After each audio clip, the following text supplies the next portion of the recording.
Bram Stoker, Dracula.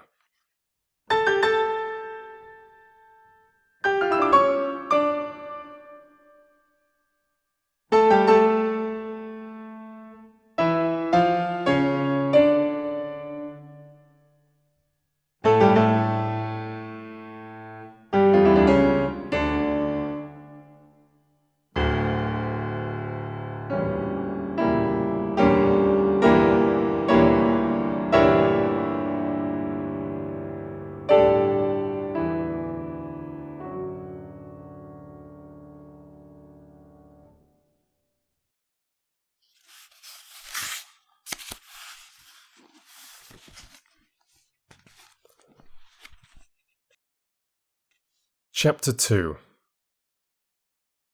Jonathan Harker's Journal. Continued. 5th of May.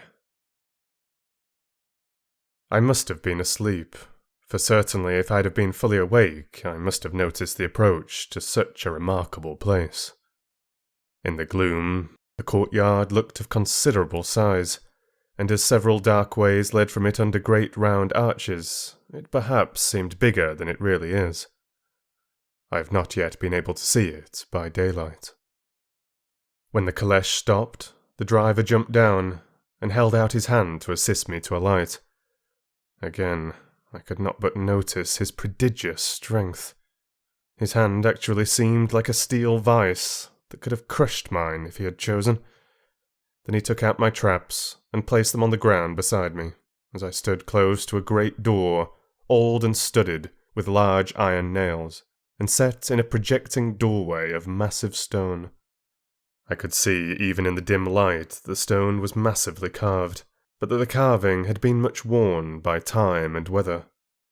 As I stood, the driver jumped again into his seat and shook the reins. The horses started forward, and trap and all disappeared down one of the dark openings. I stood in silence where I was, for I did not know what to do. Of bell or knocker there was no sign. Through these frowning walls and dark window openings, it was not likely that my voice could penetrate. The time I waited seemed endless, and I felt doubts and fears crowding upon me. What sort of place had I come to, and among what kind of people? What sort of grim adventure was it on which I had embarked? Was this a customary incident in the life of a solicitor's clerk sent out to explain the purchase of a London estate to a foreigner? Solicitor's clerk. Mina would not like that. Solicitor. For just before leaving London I got word that my examination was successful, and I am now a full-blown solicitor. I began to rub my eyes and pinch myself to see if I were awake. It all seemed like a horrible nightmare to me, and I expected that I should suddenly awake and find myself at home, with the dawn struggling in through the windows, as I had now and again felt in the morning after a day of overwork. But my flesh answered the pinching test, and my eyes were not to be deceived. I was indeed awake, and among the Carpathians. All I could do now was to be patient, and to wait the coming of the morning. Just as I had come to this conclusion, I heard a heavy step approaching behind the great door, and saw through the chinks the gleaming of a coming light. Then there was the sound of rattling chains and the clanking of massive bolts drawn back. A key was turned with the loud grating noise of long disuse, and the great door swung back.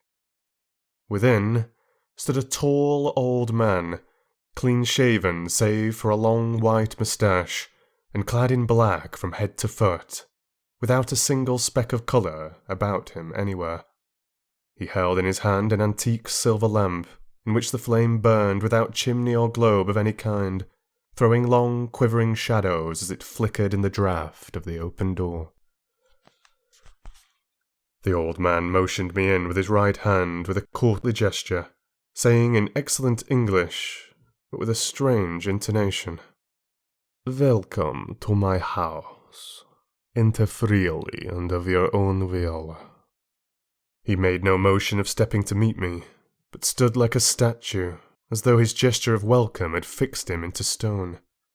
The instant, however, that I had stepped over the threshold, he moved impulsively forward, and holding out his hand, grasped me with a strength which made me wince, an effect which was not lessened by the fact that it seemed as cold as ice, more like the hand of a dead than a living man. Again he said, "Welcome to my house. Come freely. Go safely, and leave something of the happiness you bring." The strength of the handshake was so much akin to that which I had noticed in the driver, whose face I had not seen, that for a moment I doubted if it were not the same person to whom I was speaking. So to make sure, I said interrogatively, "Count Dracula?" He bowed in a courtly way as he replied, "I am Dracula, and I bid you welcome, Mr. Harker, to my house. Come in. The night is chill, and you must need to eat and rest." As he was speaking, he put the lamp on a bracket on the wall, and stepping out, took my luggage. He had carried it in before I could forestall him. I protested, but he insisted. "Nay, sir, you are my guest. It is late, and my people are not available. Let me see to your comfort myself." He insisted on carrying my traps along the passage, and then up a great winding stair, and along another great passage, on whose stone floor our steps rang heavily. At the end of this he threw open a heavy door, and I rejoiced to see within a well-lit room in which a table was spread for supper, and on whose mighty hearth a great fire of logs flamed and flared.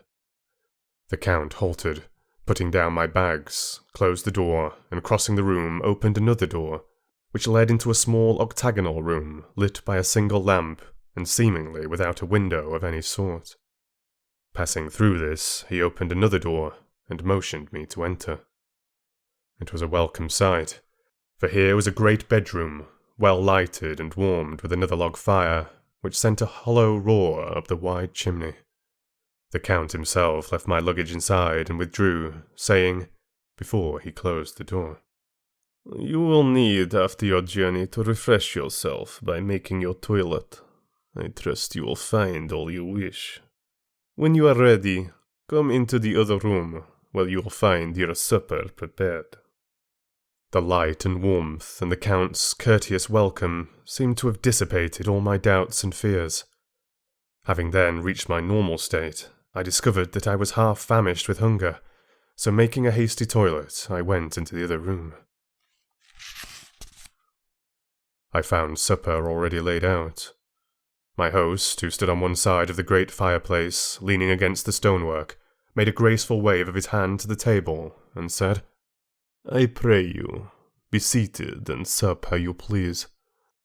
You will, I trust, excuse me that I do not join you, but I have dined already, and I do not sup." I handed to him the sealed letter which Mr. Hawkins had entrusted me. He opened it and read it gravely. Then, with a charming smile, he handed it to me to read. One passage of it, at least, gave me a thrill of pleasure. "I much regret that an attack of gout, from which malady I am a constant sufferer, forbids absolutely any travelling on my part for some time to come, but I am happy to say I can send a sufficient substitute, one in whom I have every possible confidence. He is a young man, full of energy and talent in his own way, and of a very faithful disposition. He is discreet and silent, and has grown into manhood in my service. He shall be ready to attend on you when you will during his stay, and shall take your instructions in all manners." The Count himself came forward, and took off the cover of a dish, and I fell to at once on an excellent roast chicken. This, with some cheese and a salad and a bottle of old Tokay, of which I had 2 glasses, was my supper. During the time I was eating it, the Count asked me many questions as to my journey, and I told him by degrees all I had experienced. By this time I had finished my supper, and by my host's desire had drawn up a chair by the fire and begun to smoke a cigar which he offered me, at the same time excusing himself that he did not smoke. I had now an opportunity of observing him, and found him of a very marked physiognomy. His face was a very strong aquiline, with high bridge of the thin nose, and peculiarly arched nostrils, with lofty domed forehead, and hair growing scantily round the temples, but profusely elsewhere. His eyebrows were very massive, almost meeting over the nose, and with bushy hair that seemed to curl in its own profusion. The mouth, so far as I could see it under the heavy moustache, was fixed and rather cruel-looking, with peculiarly sharp white teeth. These protruded over the lips, whose remarkable ruddiness showed astonishing vitality in a man of his years. For the rest, his ears were pale, and at the tops extremely pointed. The chin was broad and strong, and the cheeks firm, though thin. The general effect was one of extraordinary pallor. Hitherto, I had noticed the backs of his hands as they lay on his knees in the firelight, and they had seemed rather white and fine. But seeing them now close to me, I could not but notice that they were rather coarse, broad with squat fingers. Strange to say, there were hairs in the centre of the palm. The nails were long and fine, and cut to a sharp point. As the Count leaned over me and his hands touched me, I could not repress a shudder. It may have been that his breath was rank, but a horrible feeling of nausea came over me, which, do what I could not conceal. The Count, evidently noticing it, drew back, and with a grim sort of smile, which showed more than he had yet done his protuberant teeth, sat himself down again on his own side of the fireplace. We were both silent for a while, and as I looked towards the window, I saw the first dim streak of the coming dawn. There seemed a strange stillness over everything, but as I listened, I heard, as if from down below in the valley, the howling of many wolves. The Count's eyes gleamed, and he said, "Listen to them. The children of the night. What music they make." Seeing, I suppose, some expression in my face strange to him, he added, "Ah, sir, you dwellers in the city cannot enter into the feelings of the hunter." Then he rose and said, "But you must be tired. Your bedroom is all ready, and tomorrow you shall sleep as late as you will. I have to be away till the afternoon, so sleep well, and dream well." And, with a courteous bow, he opened for me himself the door to the octagonal room, and I entered my bedroom. I am all in a sea of wonders. I doubt, I fear, I think strange things which I dare not confess to my own soul. God keep me, if only for the sake of those dear to me.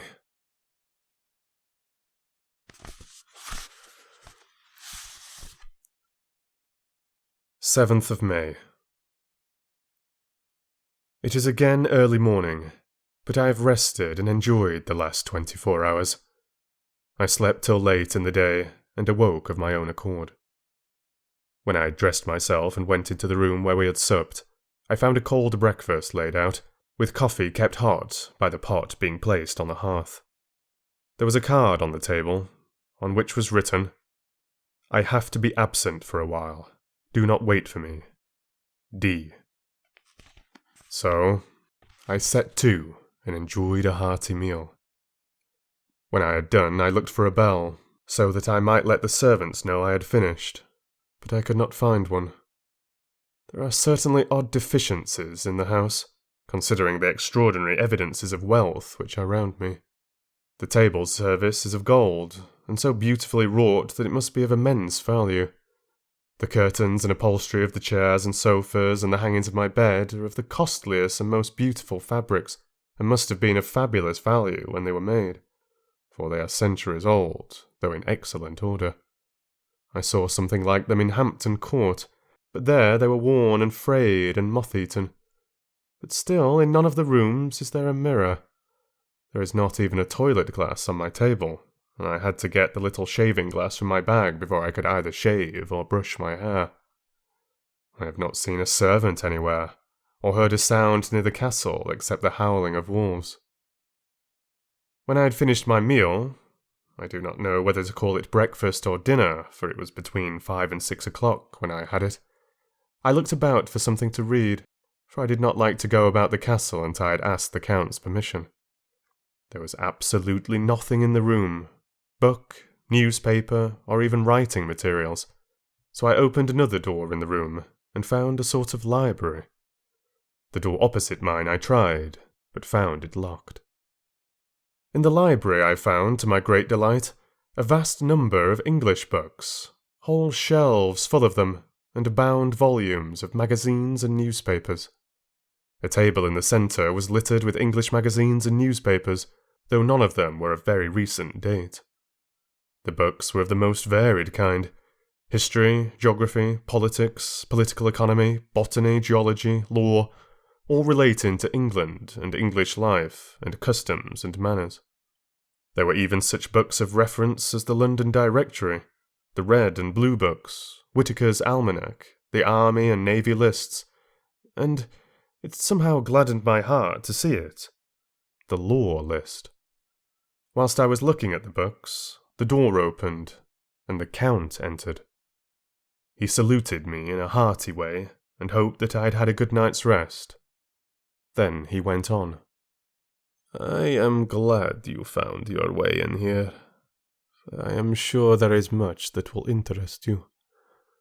These friends," and he laid his hand on some of the books, "have been good friends to me, and for some years past, ever since I had the idea of going to London, have given me many, many hours of pleasure. Through them I have come to know your great England, and to know her is to love her. I long to go through the crowded streets of your mighty London, and to be in the midst of the whirl and rush of humanity, to share its life, its change, its death, and all that makes it what it is. But alas, as yet I only know your tongue through books. To you, my friend, I look that I know it to speak." "But Count," I said, "you know and speak English thoroughly." He bowed gravely. "I thank you, my friend, for your all too flattering estimate. But yet I fear that I am but a little way on the road I would travel. True, I know the grammar and the words, but yet I know not how to speak them." "Indeed," I said, "you speak excellently." "Not so," he answered. "Well, I know that, did I move and speak in your London, none there are who would not know me for a stranger. That is not enough for me. Here I am noble, I am boyar. The common people know me, and I am master. But a stranger in a strange land, he is no one. Men know him not, and to know not is to care not. I am content if I am like the rest, so that no man stops if he sees me, or pause in his speaking if he hear my words. To say, ha ha, a stranger.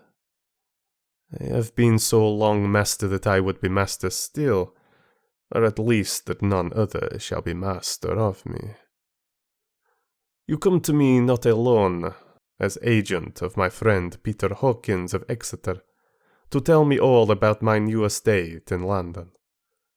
You shall, I trust, rest here with me a while, so that by our talking I may learn the English intonation, and I would that you tell me when I make error, even of the smallest, in my speaking. I am sorry that I had to be away so long today, but you will, I know, forgive one who has so many important affairs in hand. Of course, I said all I could about being willing, and I asked if I might come into that room when I chose. He answered, "Yes, certainly," and added, "You may go anywhere you wish in the castle, except where the doors are locked, where, of course, you will not wish to go. There is a reason that all things are as they are, and did you see with my eyes and know with my knowledge, you would perhaps better understand."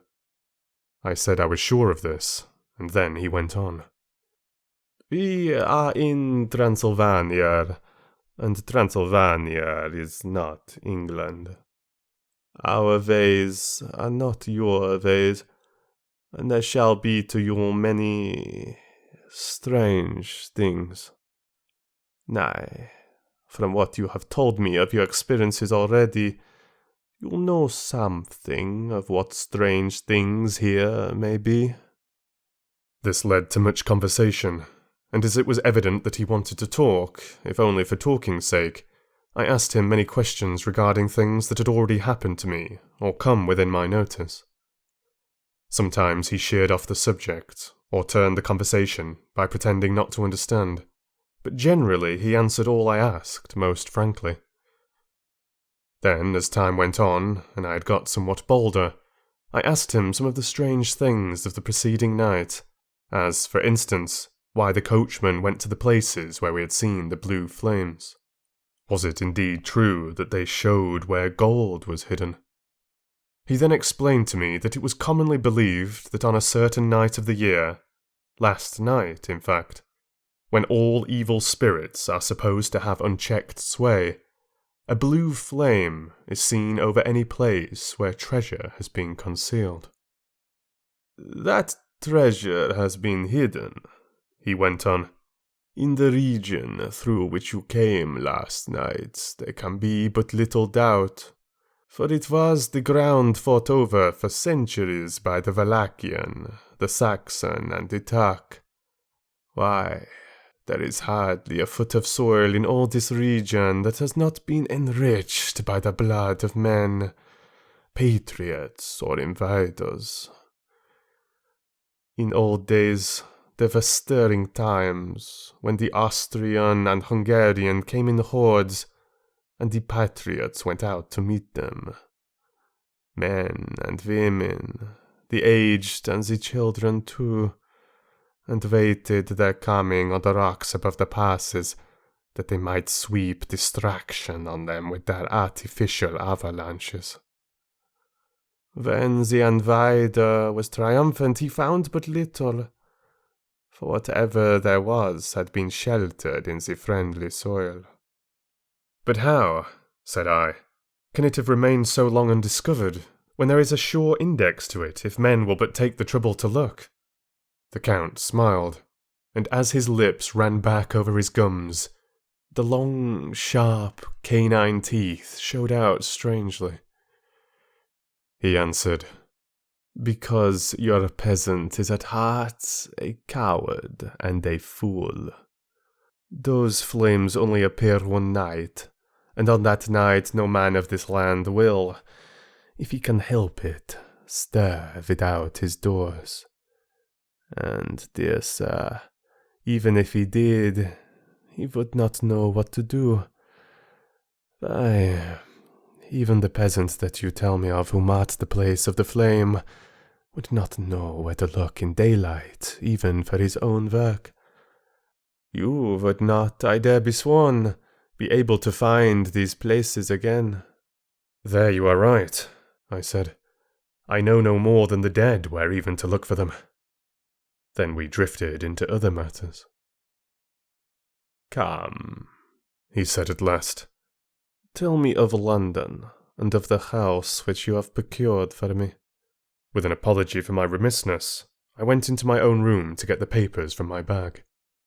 Whilst I was placing them in order, I heard a rattling of china and silver in the next room, and as I passed through, noticed that the table had been cleared and the lamp lit, for it was by this time deep into the dark. The lamps were also lit in the study or library, and I found the Count lying on the sofa, reading, of all things in the world, an English Bradshaw's Guide. When I came in, he cleared the books and papers from the table, and with him I went into plans and deeds and figures of all sorts. He was interested in everything, and asked me a myriad questions about the place and its surroundings. He clearly had studied beforehand all he could get on the subject of the neighbourhood, for he evidently at the end knew very much more than I did. When I remarked this, he answered, "Well, but, my friend, is it not needful that I should? When I go there I shall be all alone, and my friend Harker Jonathan, nay, pardon me, I fall into my country's habit of putting your patronymic first. My friend Jonathan Harker will not be by my side to correct and aid me. He will be in Exeter, miles away, probably working at papers of the law with my other friend, Peter Hawkins. So." We went thoroughly into the business of the purchase of the estate at Purfleet. When I had told him the facts and got his signature to the necessary papers, and had written a letter with them ready to post to Mr. Hawkins, he began to ask me how I had come across so suitable a place. I read to him the notes which I had made at the time, and which I inscribe here.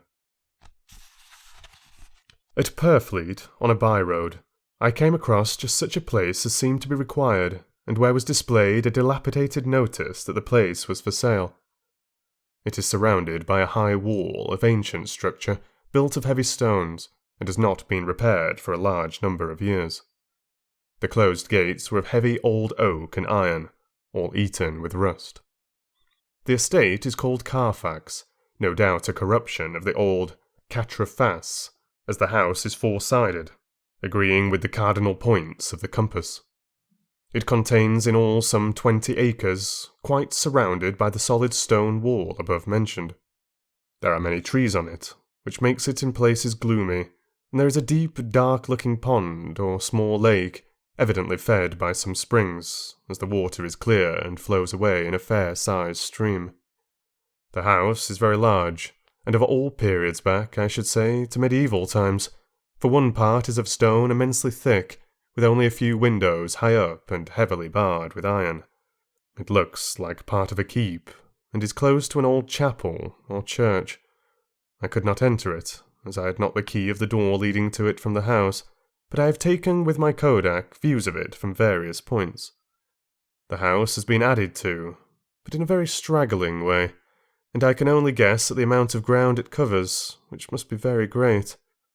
There are but few houses close at hand, one being a very large house only recently added to and formed into a private lunatic asylum. It is not, however, visible from the grounds.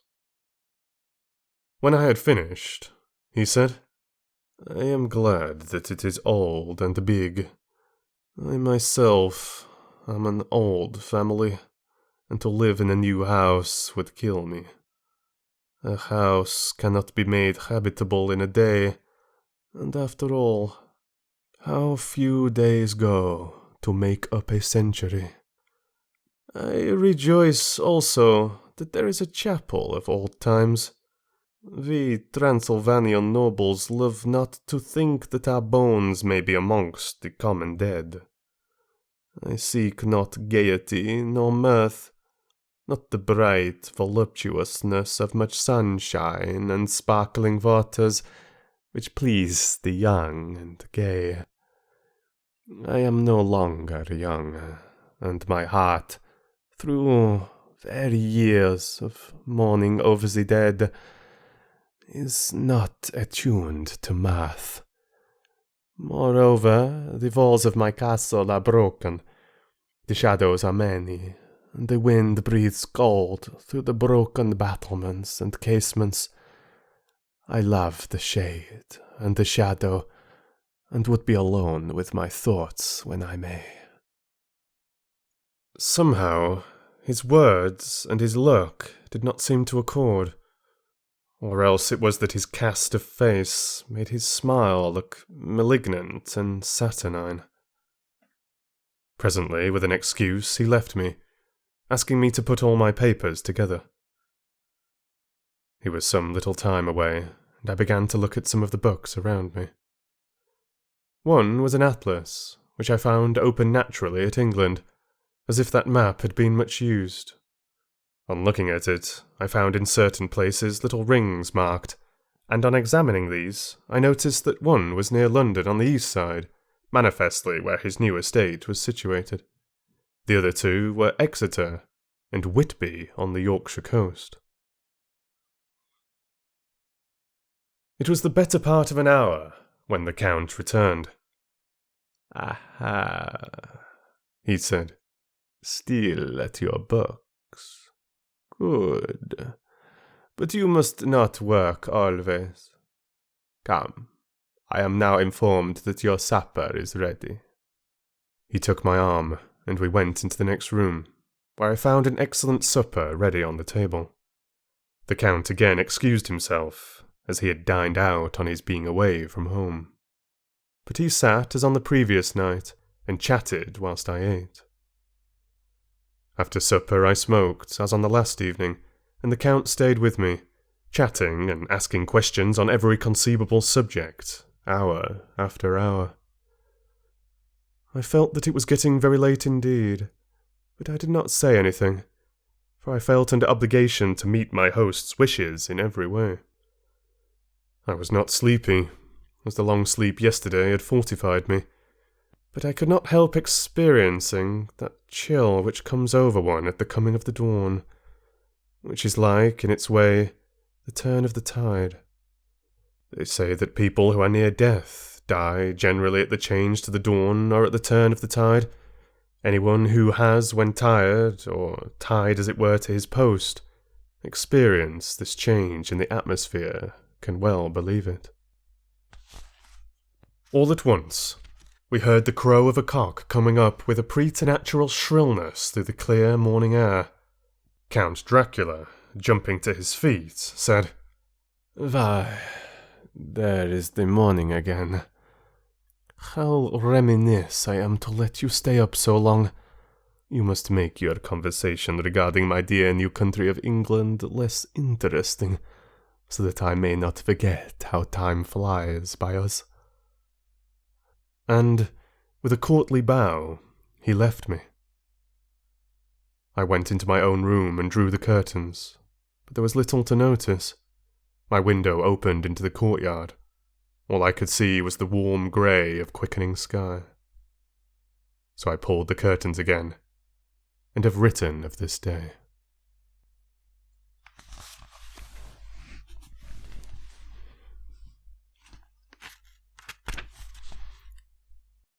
8th of May. I began to fear, as I wrote in this book, that I was getting too diffuse, but now I am glad that I went into detail from the first.